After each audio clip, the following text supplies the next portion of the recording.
প্রধান এবং অত্যন্ত গুরুত্বপূর্ণ হলো আইনের শাসন। সেই আইনের শাসন কিন্তু আমরা বাংলাদেশে দেখছি না। হত্যা মামলায় গ্রেপ্তার হয়ে আছেন সাংবাদিকরা। কদিন আগে দেখলাম সাংবাদিক ফারজানা রূপা, তার মা মারা গেলেন। শাকিল আহমেদ তিনি হাত করা পড়া অবস্থাতেই গেলেন, সেখানে প্যারোলে মুক্তি পেলেন 4 ঘন্টার জন্য, তারপরে আবার জেলখানায় গেলেন আর কি। এই অবস্থায় আছেন তারা সবাই হত্যা মামলার আসামি, ক্যান্সারের রোগী আছেন, তাদের জামিনও হচ্ছে না। যেখানে সরকার আসার পরপরই অনেক জঙ্গি নেতার জামিন হয়ে গেল, আইনের মানে জামিনের আবেদন হয়েছে, আইনগত প্রক্রিয়ায় তারা জামিন পেলেন, অথচ এই সাংবাদিক শিক্ষক তাদের জামিন হচ্ছে না, হত্যা মামলার আসামি হয়ে আছেন কেন? এটাকে তো আইনের শাসন বলা যাবে না। এখন ডেভিড বার্গম্যান কি বলছে এটা আমার জানার দরকার নেই, মানে ওনার রেফারেন্স না দিলেও চলবে। আমাদের দেশের অনেক জুরিস্ট যারা আছেন, অনেক আইনজ্ঞ আছেন, তারাও বলেছেন এই যে ঢালাও হত্যা মামলা এবং 100, 200, 300 জনকে আসামি এবং নাম না জানা আরো শত শত আসামি, এবং যেসব হত্যা মামলার সাথে কোনো কেউ কানেক্টেডই না, এবং এর প্রায় 10 মাস হয়ে যাচ্ছে, প্রায় ধরেন 7-8 মাস আগে যদি কোনো মামলা হয়ে থাকে, 6 মাসও কোনো মামলা হয়ে থাকে, এগুলো তদন্ত করে, দ্রুত তদন্ত করে এগুলোর ব্যাপারে তদন্ত রিপোর্ট কোর্টের কাছে পেশ করা, এইসব ব্যাপারে তো সরকারের একটা দায়িত্ব ছিল। এবং সরকার বলেছিল, সরকারের আইন উপদেষ্টা এবং সরকারের আপনার স্বরাষ্ট্র উপদেষ্টা যিনি আছেন, তারা বলেছেন যে এই সব মামলার ব্যাপারে যেহেতু বাদী মামলা করছে, বাদীকে তো বাধা দিয়ে রাখা যাবে না। ওইটাও আরেকটা বাদ কি বাদ, মানে এইসব কথা যখন বলে তখন একটু হাসার মতো অবস্থা সৃষ্টি হয়, রাগও লাগে এবং খুব দুঃখ বেদনাও জাগ্রত হয়। কেন আপনি যে কোনো ব্যক্তির বিরুদ্ধে একটা হত্যা মামলা নিয়ে যাবেন, এটা কেন গ্রহণ করতে হবে? এটা কোর্ট কেন গ্রহণ করবে? প্রাইমারি ভিসি না থাকলে কেন গ্রহণ করবে? কোর্ট তো সরাসরি এটা ইনকোয়ারির জন্য পাঠিয়ে দিতে পারে। এবং আপনি থানাতে গেলেও থানাও তো এটার ডায়েরি, জেনারেল ডায়েরি করতে পারে এফআইআর না করে। তো সেসব আছে, তারা এসব করছেন না, তারপরে এইসব মামলা হচ্ছে। এবং সেই মামলায় আপনি যে কোনো লোককে গ্রেপ্তার করছেন, সেটা তো অনেক লোক, সাংবাদিক, শিক্ষক, হ্যাঁ, যারা নাট্যকলায় আছেন, যারা সংস্কৃতি ব্যক্তিত্ব আছেন, রাজনীতিবিদ তো আছেনই, তাদেরকে গ্রেপ্তার করা হচ্ছে এবং তাদেরকে একটার পর একটা হত্যা মামলায় গ্রেপ্তার দেখানো হচ্ছে। এসব হত্যা মামলার ধারে কাছে নেই। আমি অনেকগুলো মামলার খবর এই ব্যাপারে তো আমাদের প্রথম আলোতে রিপোর্ট বের হয়েছে, একেবারে গভীর ধর্মী রিপোর্ট। তারা দেখিয়েছে যে কোন মামলা কেন, কে বাদী কি জানে কিনা, যিনি মারা গেছেন বা নিহত হয়েছেন, শহীদ হয়েছেন, তার আত্মীয় স্বজন যাদের বিরুদ্ধে মামলা হচ্ছে তাদেরকে চেনে না, ইভেন বাদীকেও চেনে না। মিরপুর থানার একটা মামলার কথা জানি। এই মামলায় যিনি মারা গেছেন তিনি একটা জায়গায় চাকরি করতেন, যিনি পুলিশের গুলিতে নিহত হয়েছেন, তার বাড়ি কিশোরগঞ্জ, এবং তার ভাই, তার বাবা মা আছেন, তারা কেউ জানেন না কে মামলা করেছে। মামলা করেছে মাদারীপুরের ডাসার উপজেলার একজন বাদী। সে তাকে, মানে বাদীর আত্মীয় স্বজনই তাকে চেনে না।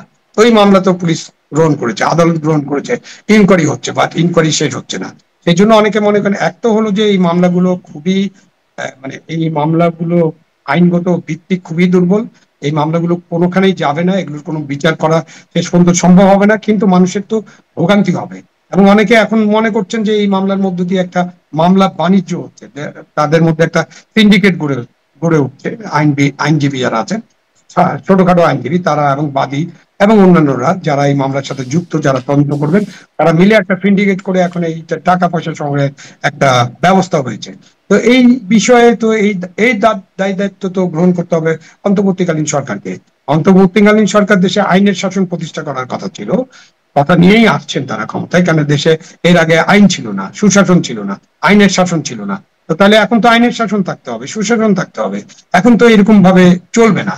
যে কারণে এই যে আমাদের আন্তর্জাতিক খ্যাতি সম্পন্ন সাংবাদিক, আমাদের বাংলাদেশের যে আইনবিদরা আছেন তারা আছেন, এবং আরো অনেক ব্যারিস্টার আছেন, অনেক অ্যাডভোকেট আছেন, অনেক বিচারপতি আছেন রিটায়ার্ড, তারা সকলেই বলেছেন যে এই ধরনের মামলা যে হচ্ছে এবং মামলা যে নেওয়া হচ্ছে, এটা একটা বাণিজ্যিক স্বার্থে করা হচ্ছে এবং এগুলো খুব অন্যায় হচ্ছে। যাদের বিরুদ্ধে মামলা করা হচ্ছে, যাদেরকে গ্রেপ্তার করা হচ্ছে, তাদের উপরে এটা অন্যায় করা হচ্ছে।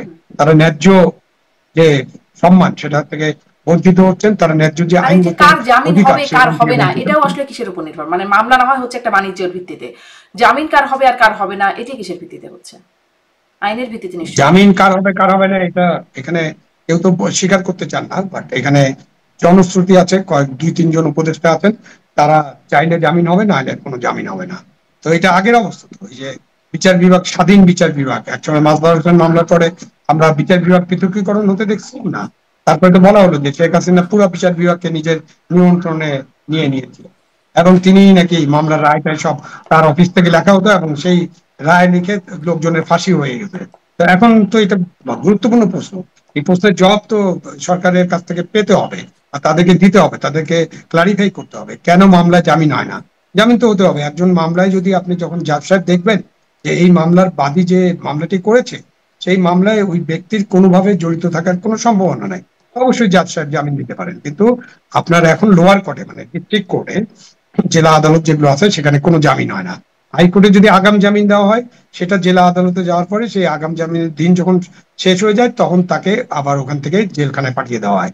এবং কেউ যদি মুক্ত হন তখন একটা মব তৈরি করে জেল গেটে বা অন্য কোনোখানে যেয়ে তাকে ঘেরাও করা হয়, তাকে আবার থানায় নিয়ে যায়, তার বিরুদ্ধে আরেকটা মামলা করা হয়। এইটাই তো চলছে দেশে। এই ব্যবস্থা থেকে তো দেশকে যে মুক্ত করার যে কাজ, সেই কাজটা তো অন্তর্বর্তীকালীন সরকারের, এবং সেটার জন্য তারা প্রতিজ্ঞাবদ্ধ। আপনি একটু আগে আমরা প্রতিশ্রুতি, প্রতিজ্ঞা, ঐক্যমত্য এইসব নিয়ে আলোচনা করছিলাম না? তা আপনি ডক্টর ইউনূস সাহেব যখন এই রাষ্ট্রের দায়িত্ব গ্রহণ করেছেন, এই বাংলাদেশের দায়িত্ব গ্রহণ করেছেন, যখন সরকার গঠিত হয়েছে তখন তারা কি বলেছেন? তারা দেশকে সুশাসনে ফিরিয়ে আনতে চান, দেশের আইন শৃঙ্খলা পরিস্থিতি উন্নতি করতে চান, আইনের শাসন কায়েম করতে চান, গণতন্ত্র, মানবাধিকার, বহুত্ববাদ, অনেক আছে, তাই না? একদম বলে শেষ করা যাবে না। তার মধ্যে যেগুলো সবচেয়ে গুরুত্বপূর্ণ, তার মধ্যে প্রধান এবং অত্যন্ত গুরুত্বপূর্ণ হলো আইনের শাসন।